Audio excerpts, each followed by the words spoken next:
করে কথাই চলে আসছে। দেখেন হট করে এসেছি, দেখুন ক্যামেরা করে আমি এটা করে চলে এসেছি এখানে। আসুন আমার বাবা দেখেন,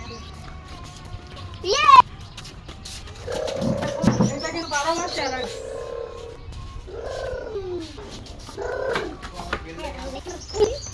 এটা হলো হচ্ছে 12 মাসি পেয়ারা গাছ। এটা আমি সব সময় খেতে পারি এই গাছটা থেকে পেয়ারা, কারণ এটা সব সময় পেয়ারা ধরে থাকে। দেখুন কত পেয়ারা ধরেছে।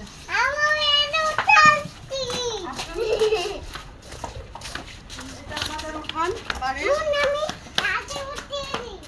এইটা উঠান। আমি আর ঘরের ভিতরে কিছু দেখাবো না, যদি আপনারা দেখতে চান তাহলে কমেন্টে জানাবেন।